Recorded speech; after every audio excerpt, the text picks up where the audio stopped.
नमस्कार, स्वागत है आपका बड़ी बहस में। आज बात वक्फ संशोधन कानून पर हो रहे महाभारत की, समर्थन, विरोध और सियासत की। वक्फ संशोधन बिल अब कानून बन चुका है, बाकायदा इसका नोटिफिकेशन भी जारी हो चुका है, लेकिन इस पर बवाल शांत नहीं हो रहा।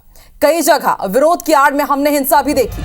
सबसे बड़ा उदाहरण है पश्चिम बंगाल का मुर्शिदाबाद और दक्षिण 24 परगना, जहां हिंसा में 3 लोगों की मौत तक हो गई। और अब आज से वक्फ एक्ट पर कानूनी लड़ाई भी शुरू हो रही है। आज सुप्रीम कोर्ट वक्फ कानून के विरोध में दायर 73 में से 10 याचिकाओं पर सुनवाई करेगा। वहीं 7 राज्य भी इस कानून के समर्थन में सुप्रीम कोर्ट पहुंचे हैं। लेकिन बड़ा सवाल यह है कि जब तमाम नियम और प्रक्रियाओं का पालन करते हुए कानून बन चुका है, तो फिर आखिर इस विरोध के क्या मायने हैं? सुप्रीम सुनवाई से क्या वाकई कोई रास्ता निकलेगा? आज इसी मुद्दे पर बड़ी बहस करेंगे। एक बड़ा पैनल हमारे साथ जुड़ेगा, कानून के जानकार भी साथ होंगे। हर पहलू पर यानी आज हम बात करेंगे। पहले सुनते हैं कुछ रिएक्शंस, फिर शुरू करेंगे बड़ी बहस। ये मौजूदा सरकार मोदी जी के राज में ऐसे ऐसे करतूत कर रही है जो अनकॉन्स्टिट्यूशनल है, और ये जो बिल पास हुआ डायरेक्ट अटैक है इस कॉन्स्टिट्यूशन पे। ये अटैक है आप पे, हम पे, हर गरीब और हिंदुस्तानी बासिंदे पे।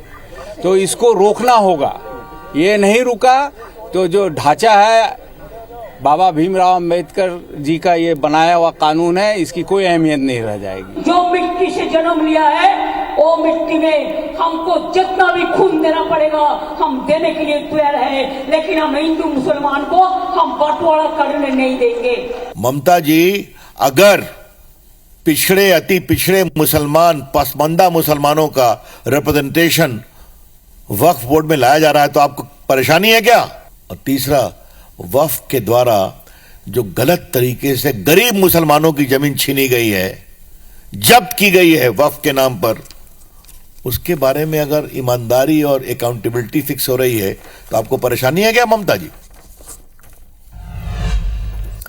तो आज नए वक्फ कानून को लेकर सुप्रीम कोर्ट में सुप्रीम सुनवाई होनी है। दोपहर 2 बजे से ये सुप्रीम सुनवाई शुरू हो जाएगी। लेकिन बड़ा सवाल ये है कि आखिर जो विरोध किया जा रहा है और जो 73 याचिकाएं दायर की, उनके मायने क्या हैं? 73 में से 10 याचिकाओं पर आज सुप्रीम कोर्ट में सुनवाई होगी।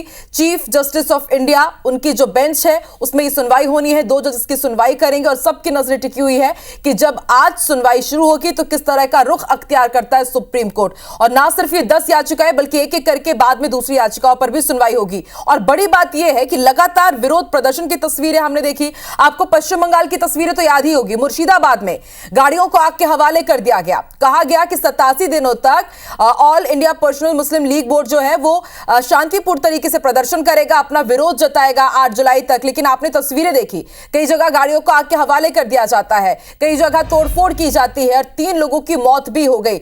आज फिर ममता बनर्जी का बयान सामने आया। उन्होंने इन सब के लिए भाजपा सरकार को जिम्मेदार ठहराया है। लेकिन सियासत से इतर आखिर जो कानूनी पालन किया जा रहा है, सुप्रीम कोर्ट में जो सुप्रीम सुनवाई हो रही है, जो राज्य इसका विरोध कर रहे हैं, आखिर इसके मायने क्या हैं, आज ये समझेंगे हम।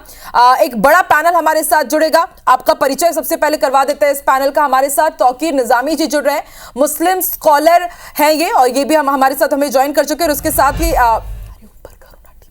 डॉक्टर सलीम राज, अध्यक्ष छत्तीसगढ़ वक्फ बोर्ड के, वो भी हमें ज्वाइन करेंगे। और हमारे साथ किशोर भादुड़ी जी भी जुड़ चुके हैं, वरिष्ठ अधिवक्ता हैं। बहुत बहुत स्वागत है आप दोनों का। किशोर जी, शुरुआत आपसे ही करती हूं क्योंकि अब से थोड़ी देर में सुप्रीम कोर्ट में सुनवाई शुरू होने जा रही है। तो जरा आपसे मैं समझना चाहूंगी कि बाकायदा सरकार की तरफ से इसे कानून बना दिया गया है, नोटिफिकेशन भी जारी हो चुका है, लेकिन उसके बाद भी इसका विरोध किया जा रहा है। 73 याचिकाएं दायर की गई है। तो आज जब सुप्रीम कोर्ट की सुनवाई होगी तो सबसे पहले सुप्रीम कोर्ट का क्या रुख होगा? क्या सुप्रीम कोर्ट यह तय करेगा कि याचिकाएं सुनवाई के लायक है भी या नहीं?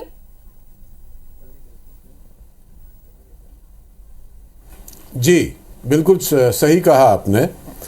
एक तो हमारे संविधान में प्रावधान है कि जो शेड्यूल 7 में जो लिस्ट सेंट्रल गवर्नमेंट की है, वो लिस्ट पे कानून सेंट्रल गवर्नमेंट बनाता है और सेंट्रल गवर्नमेंट के बनाए कानून को पूरे देश में लागू माना जाता है। और ये कानून जुडिशियल टेस्टिंग के सब्जेक्ट टू होता है, जिसके लिए याचिकाएं सुप्रीम कोर्ट में लगी हैं। कानून की वैधता या अवैधता को चैलेंज करने के कुछ पैरामीटर्स बने हैं। वो पैरामीटर्स में ऑब्वियसली ये पिटीशंस लगे होंगे और माननीय सुप्रीम कोर्ट पहले तो ये तय करेगा कि सुनवाई योग्य है कि नहीं, ये पैरामीटर्स में पढ़ते हैं कि नहीं, उसके बाद मेरिट पे जाएंगे।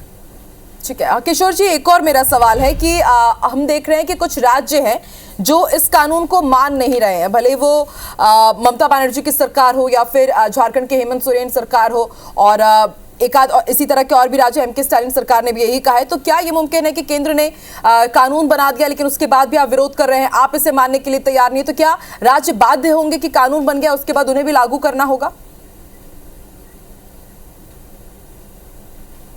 जी, मेरे ज्ञान में राज्य बाध्य हैं। ये पॉलिटिकल सिनेरियो है ये बताने के लिए कि हम नहीं मानते। भारत एक संघ है, भारत एक देश है जिसपे सारे प्रदेश इसके भाग हैं और ये सारे कॉन्स्टिट्यूशन के लाइन पे ही चलते हैं। शेड्यूल 7 में कानून सेंट्रल ने बनाया, ये एप्लीकेबल टू स्टेट है। और ऐसा भी नहीं कि रात भर में कानून बनाया, इस पे सारे एमपीज, ऑनरेबल एमपीज, कानून निर्माता ने बहस की, उसके बाद कानून बना। बंगाल का, तमिलनाडु का, सब जगह का रिप्रेजेंटेशन भी था, वहां बहस भी हुई, वहां विरोध हुआ, उसके बाद कानून लागू हो गया। जब कानून लागू हो गया फिर राज्य में अराजकता फैलाने का मेरे ओपिनियन से कोई मायने नहीं होता। ये सिर्फ पब्लिक के बीच में द्वेष पैदा करने की बात है, अदरवाइज कोई बात ही नहीं। जो असंतुष्ट है इस कानून से वो कोर्ट्स में जा सकता है, इसकी वैलिडिटी को चैलेंज कर सकता है। ठीक है, डॉक्टर सलीम राज भी हमारे साथ जुड़े हैं, छत्तीसगढ़ वक्फ बोर्ड के अध्यक्ष। डॉक्टर सलीम, मैं आऊंगी आपके पास, लेकिन जरा तौकीर जी से पहले मैं सवाल पूछ लूं। तौकीर जी, आपने सुना किशोर जी को, वो भी यही कह रहे हैं कि सब कुछ नियम और कानून के तहत हुआ है, बाकायदा बहस हुई है, उसके बाद बहुमत से मिला, पहले लोकसभा में, राज्यसभा में नोटिफिकेशन जारी हुआ, जो राष्ट्रपति उन्होंने बाकायदा हस्ताक्षर भी किया, लेकिन फिर भी उसके बाद इतना विरोध कि 3 लोगों की मौत हो जाती है, हिंसक झड़प हो जाती है। आप लोगों ने तो कहा था कि शांतिपूर्ण तरीके से करेंगे, अब आप सुप्रीम कोर्ट भी जा रहे हैं, आपको लगता है कि वहां से वाकई कुछ राह निकल पाएगी?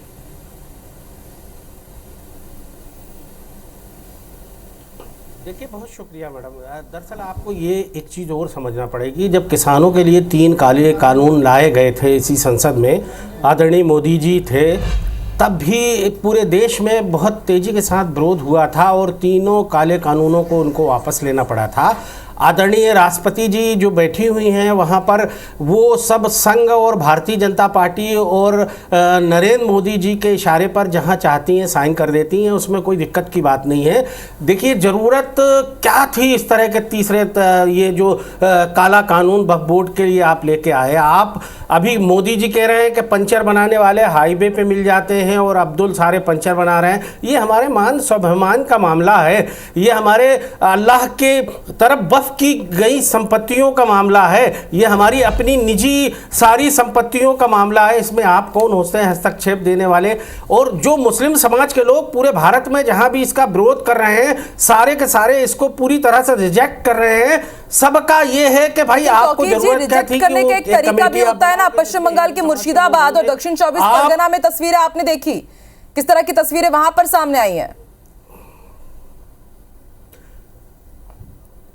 बिल्कुल मैडम, लेकिन इनका एक प्रयोगशाला बनाना चाहते हैं पश्चिम बंगाल को ये लोग। ममता बनर्जी जी को वहाँ पर ये करना चाहते हैं जैसा इन्होंने गुजरात में किया था। ये अब टारगेट पर पूरा का पूरा वहाँ पर है, ये भी समझना पड़ेगा। दूसरा ये भी आपको समझना पड़ेगा, हम लोगों को इस बात की भी बहुत सारी चिंता है कि आपका कलेक्टर आपका उस पर ऑब्जर्वर बैठा होगा। जैसे मान लीजिए एग्जाम्पल के तौर पर हम कहते हैं कि एक प्रॉपर्टी हमने अभी अपनी तरफ से वक्फ कर दी, अल्लाह के नाम पर दे दी और लोगों को यूज के लिए और मुस्लिम समाज के उत्थान के लिए हमने इसको दे दी, लेकिन हम वक्फ बोर्ड में इसको रजिस्टर्ड कराना भूल गए। हमने वक्फ बोर्ड में इसको रजिस्टर्ड नहीं कराया, तो हमको ये डर है कि कल आप उसी संपत्ति को कहोगे कि तरह का डर तौकीर जी दूसरे लोगों के ऊपर भी तो था कि वक्फ बोर्ड तो यही चाहता, किसी भी जमीन के ऊपर अपना हक अधिकार वो जता देता था। लेकिन अब तो एक बकायदा ये हो जाएगा ना कि अगर कल को इस जमीन के ऊपर आप लोगों ने अधिकार जता दिया वक्फ बोर्ड की तरफ से, कम से कम सुनवाई हो सकती है। पहले तो ये अधिकार भी नहीं होता था, ट्रिब्यूनल के पास जा भी नहीं पाते थे, लेकिन अब एक पूरी प्रक्रिया हो गई। हमारे पास डॉक्टर सलीम राज भी जुड़े हुए। डॉक्टर सलीम, आप जरा समझाइए। तौकीर जी कह रहे हैं कि एक डर है का माहौल है अब कि अब तमाम जो अधिकार है वो कलेक्टर को दे दिए जाएंगे और कलेक्टर कहीं ना कहीं सरकार के इशारों में ही काम करेंगे, तो एक ये डर लाजमी भी तो है।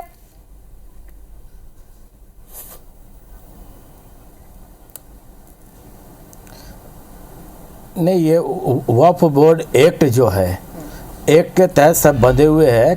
कलेक्टर को ये अधिकार है कि जो वक्फ करना चाहता है वक्फ के पहले उसको रजिस्टर्ड कराना है। पूरे जो कार्रवाई पूरा होना छत्तीसगढ़ राज्य वक्फ बोर्ड को ही करना है। बात रही जो कांग्रेस सिर्फ तुष्टीकरण की राजनीति कर रही है और भारतीय जनता पार्टी संतुष्टीकरण की राजनीति कर रही है।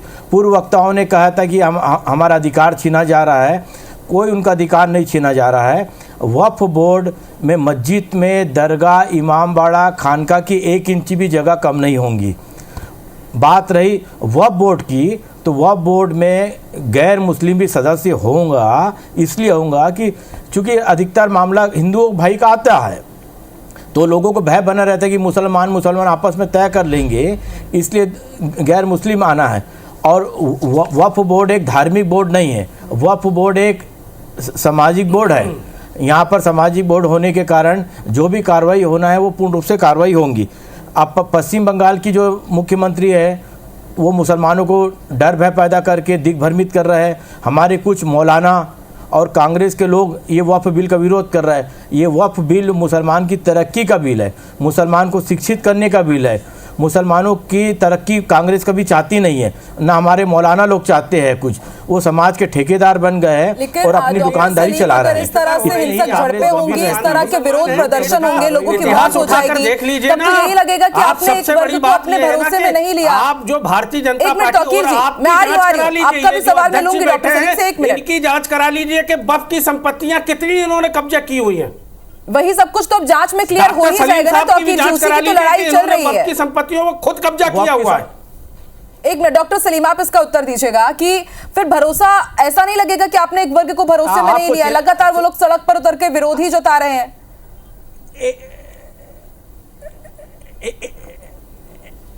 एक मिनट, जो वक्ता है उनका क्या नाम है? तौकीर जी, तौकीर निजामी। हेलो जी जी, तौकीर जी नाम है जी। तौकीर निजामी जी, मैं आपको चैलेंज करता हूं कि तौकीर निजामी जी मेरी 1 इंची भी जगह की वक्फ की होंगी, मैं राजनीतिक से संन्यास ले लूंगा और राजनीतिक छोड़ दूंगा। आप चैलेंज करके बताइए छत्तीसगढ़ राज्य वक्फ बोर्ड डॉक्टर सलीम राज की 1 इंची भी जगह होगी। मियां चैलेंज कर रहा हूं, डॉक्टर साहब सब कुछ सामने आ जाएगा। सरकारें 2014 से सरकार है केंद्र में भाजपा की, राज्य भारतीय जनता पार्टी की, मध्य प्रदेश में सरकार है, अभी छत्तीसगढ़ में आपकी सरकार है। आईबीसी चैनल में गलत जानकारी दिया है, मैं आप पर कार्रवाई करूंगा। सबसे पहले तो नहीं चाहिए। आप लोगों ने जो वक्फ की संपत्तियों पे कब्जा किया हुआ है, जो बंदरवाट किया हुआ है, पहले वो हो जाना चाहिए। किस मुसलमान की आप बात कर रहे हैं? अरे यार, आप सलीम राज कैसा बोले हो? शर्म आनी चाहिए। आप इस तरह की बात कर रहे हैं सलीम राज ने पर काले, आपने ये शब्द बोले सलीम राज ने वो प्रॉपर्टी में कब्जा किया है। किसी भी अरे तौकीर जी, समाज को हर आप कोई काला कानून नहीं है, ये मुसलमान की तरक्की का कानून है। आप लोग मुसलमान को गुमराह कर रहे हो और देश में दंगा कराना चाहते हो। पावर है आपके पास, सब कुछ है, आपकी नीयत ठीक नहीं, आपका चाल चरित्र और चेहरा ठीक नहीं है। आप जैसे तौकीर जी किसका चाल चरित्र चेहरा ठीक नहीं है? देश की जनता ये देखिए। और मुसलमान को गुमराह करते हो। क्वेश्चन तौकीर जी, इसका आप उत्तर दीजिएगा, फिर मैं किशोर जी से मुझको बहुत सारी क्योंकि कानूनी दावपेच जो है वो समझ रहे हैं। तौकीर जी, 9.6 लाख करोड़ एकड़। एक मिनट तौकीर जी, मेरी बात तो सुन लीजिए, आपको जनता को जवाब देना है, सब आपको सुन रहे हैं, तो जरा उनको भी समझ लेने दीजिए कि आखिर आप लोग नाराज है किस लिए।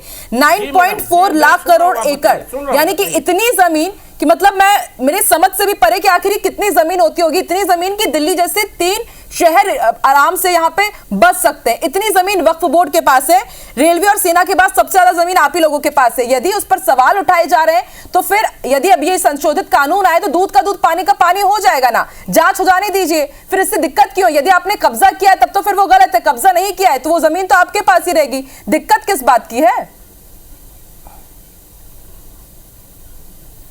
देखिए, ये जो फिगर आप लेके आई हैं, यही फिगर देश के प्रधानमंत्री, देश की संसद में देश के गृह मंत्री कुछ और बता रहे हैं। इस फिगर को आप कुछ और बता रहे हैं, किरण रिजिजू कुछ और बता रहे हैं। चलिए आप सही फिगर बताइए ना तौकीर जी। भ्रम जो फैलाने की कोशिश कर रहे हैं, चलिए हम लोग तो सब भ्रम फैला रहे हैं, आपने सबको एक ही आपने उसमें कर दिया। आप जरा बताइए एग्जैक्ट फिगर क्या है?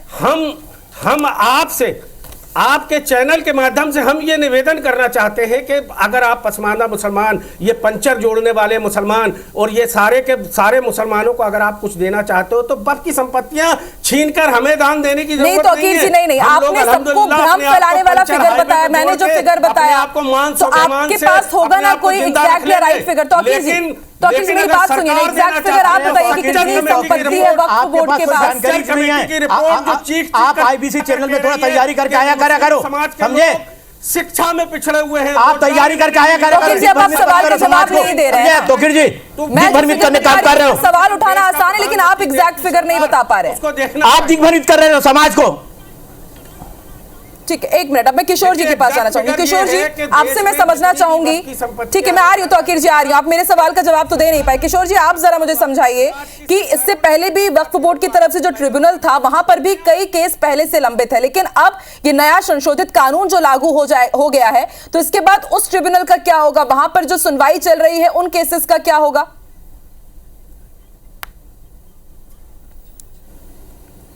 देखिए, दो चीज मैं बेसिक शुरू करता हूं। वक्फ एक तरह से क्रिएट होता है भगवान के नाम पे संपत्ति दान देने का, और वो संपत्ति गरीबों, जरूरतमंदों के उपयोग में आने के लिए होती है। उस संपत्ति को कंट्रोल करने के लिए एक मुतवल्ली बनाए जाते हैं या वाकिफ उस पे नाम देता है कि ये रहेगा। वो मुतवल्ली कंट्रोल करता है, गरीबों में देता है। ये बेसिक फंडामेंटल्स है। एक तरह से हिंदू लॉ में जैसे मंदिर ट्रस्ट बना दिया किसी ने, प्रॉपर्टी को जनरल ट्रस्ट बना दिया, प्राइवेट ट्रस्ट बना दिया, वो ट्रस्ट उस आदमी की संपत्ति नहीं रहती। ये पहला पॉइंट। अब जो संपत्तियां बढ़ी हैं 1947 से आज तक, अब इस पे देखिएगा, majority of a particular caste ये बहुत ज्यादा संपत्ति वाले नहीं थे। ये कोई भी संपत्ति को क्लेम करते हैं कि ये वक्फ की संपत्ति है क्योंकि ये मुगल समय से आ रही है और उसके कोई पेपर नहीं रहते। उसको पुराना बोर्ड क्या करता था 95 एक्ट में कि उनके पास उन्होंने सर्वे कर दिया, उन्होंने बोल दिया ये वक्फ का है, तो उसका न सूट फाइल होता था न कोई चैलेंज होता था। अब इसको ऐसा कर दिया है कि आप वक्फ बनाएंगे, कागज बताइए कौन वाकिफ बनेगा, कौन इसका मुतवल्ली बनेगा, कौन किस तरह से चलाएगा, एक बोर्ड चेक करेगा। आप पे तो कहीं नुकसान नहीं होना चाहिए। अब जिस तरह से मैं भाई साहब इन लोगों के डिबेट सुन रहा था, ये चैनल में ही पॉलिटिकल डिबेट कर रहे हैं कि ये बदमाश है, ये बेकार है, ये बेकार फंडामेंटल्स देते हैं, गलत बात फैलाते हैं। आप एक देश में रहते हैं, आपने एक आदमी को चुना, वो आपकी तरफ से रिप्रेजेंटेटिव एमपी बन के पार्लियामेंट गया, उसने आपके कॉज को सपोर्ट किया या नहीं किया, ये उसका थॉट है, वो आपका रिप्रेजेंटेटिव है।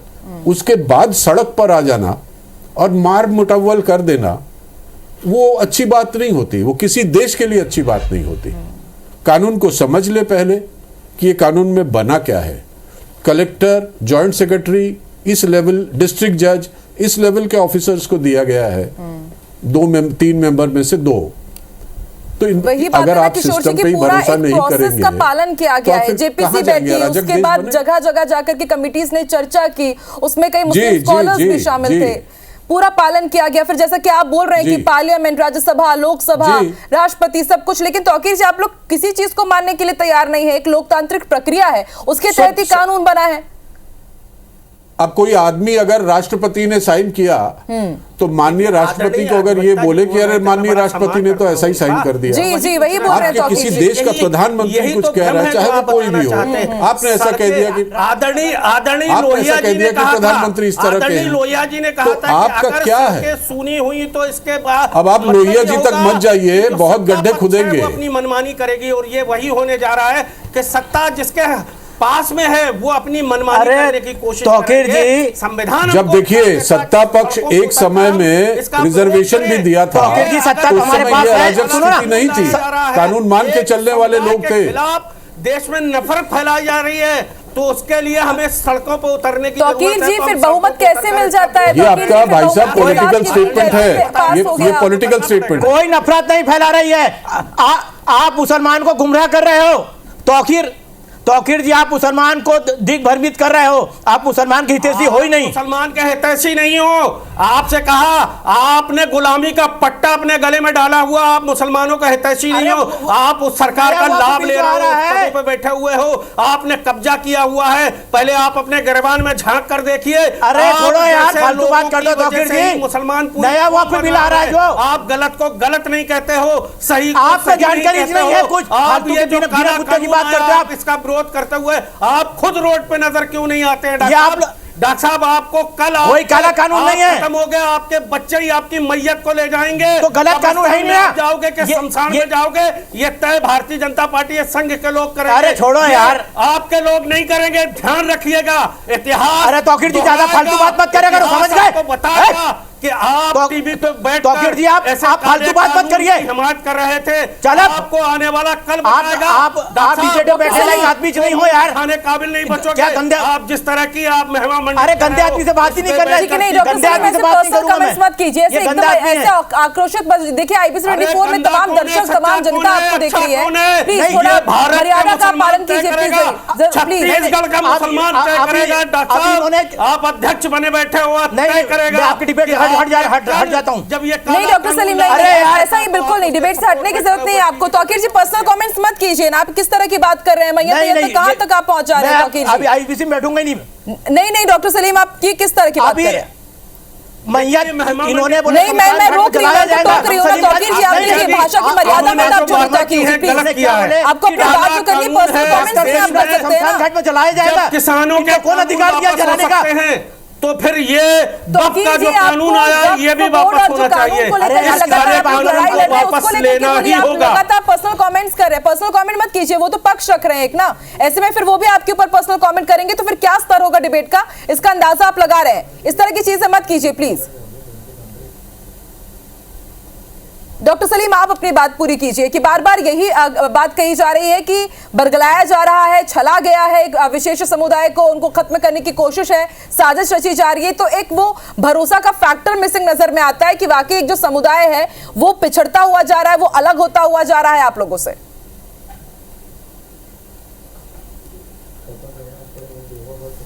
नहीं, गरीब मुसलमान इसका स्वागत कर रहा है। जो समाज के ठेकेदार बने हुए हैं, जो वक्फ में कब्जा किए हुए हैं, इस टाइप के जो लोग बैठे हैं उनको तकलीफ हो रही है। गरीब मुसलमानों की तरक्की का बिल है ये। काला कानून बोल रहा है, काला कानून कौन सा है? बिना अध्ययन करे आ रहा है। ये मुसलमान की तरक्की का बिल है, मुसलमानों को शिक्षित करने का बिल है, मुसलमान की उन्नति का बिल है। इनको पेट में तकलीफ हो रही है। हम मुसलमानों को अच्छा करें तो तकलीफ होती है, नहीं करे तो तकलीफ होती है। भारतीय जनता पार्टी सबकी तरक्की चाहती है, ये सिर्फ वोट बैंक चाहते हैं और कोई अंतर नहीं है। और दिग्भ्रमित कर रहा है कि मस्जिद की जगह ले ली जाएंगी, दरगाह की जगह ले ली जाएंगी। मस्जिद दरगाह की 1 इंची भी जगह नहीं ली जाएंगी। वक्फ बोर्ड की जो खाली जमीनें पड़ी है और वक्फ बोर्ड के लोग काबिज है, उनको हटाने का काम नया वक्फ बिल कर रहा है। तो तकलीफ क्या है इसको इनमें? ठीक है तौकीर जी, इसका भी उत्तर आप दीजिएगा कि अभी एक खबर आई थी कि तमिलनाडु के कट्टुकोलाई गांव में वक्फ ने दावा किया, ये कह दिया कि पूरा का पूरा गांव हमारा है। वक्फ के नोटिस के बाद ग्रामीणों में हड़कंप मच गया और किराए की मांग तक की जा रही है। जिस जमीन में वो लोग खेती किसानी कर रहे थे अब कह रहे हैं कि अब हमें किराया चाहिए। तो ऐसे में आपको नहीं लगता कि कहीं ना कहीं वक्फ इस तरह से संपत्ति अपनी बता देता है? तो फिर डर तो लोगों के बीच में होगा। फिर भी आप कहते हैं कि नहीं, जो हो रहा था सब कुछ अच्छा हो रहा था और उसके बाद आप कहीं पहले चुनौती भी नहीं दे सकते थे, लेकिन अब संशोधित कानून में कम से कम ये तो यहाँ पर लॉ है कि हाँ ठीक है हम चुनौती तो दे सकते हैं।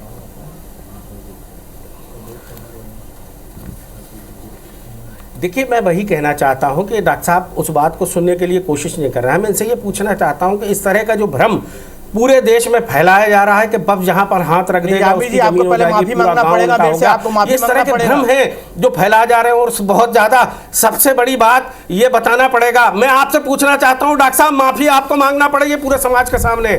आप जो है ना ये बताएं कि राम मंदिर बना हुआ है जो वहां पर मुस्लिम समाज के लोग क्यों नहीं हो सकते? आप बताइए ना, पूरे देश में जितनी भी मंदिरें हैं, जितनी भी कमेटियां हैं, वहां मुस्लिम समाज के लोगों को नहीं रखा जा सकता? आप ये मांग करिए ना भारतीय जनता पार्टी से। या फिर जिस तरह का आप वक्तव्य दे रहे हैं वही तो कह रहे हैं कि आप सुनने को तैयार नहीं है कि मुस्लिम समाज को अगर आप दबे कुचले और यही जो पसमानदा मुसलमान की बात कर रहे हो, तो इन्हीं मुस्लिम समाज को अगर आप देना चाहते हो तो ऐसी कैटेगरी में लाकर इनको आरक्षण दीजिए ना।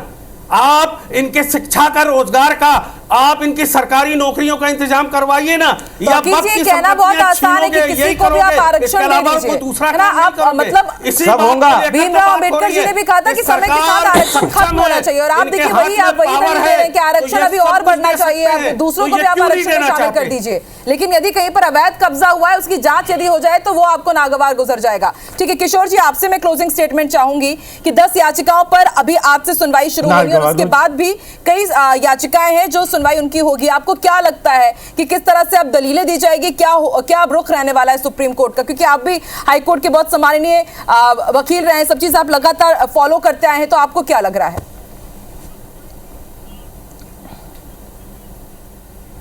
देखिए, ये ग्राउंड तो जिस तरह के ग्राउंड रेज किए जा रहे इवन सारी जगह पे कि हमारी प्राइवेट प्रॉपर्टी चली जाएगी, हमारे प्राइवेट प्रॉपर्टीज पे गवर्नमेंट घुस रही है, जो ऑलरेडी ट्रस्ट की प्रॉपर्टी है उसको गवर्नमेंट वेस्ट कर रही है।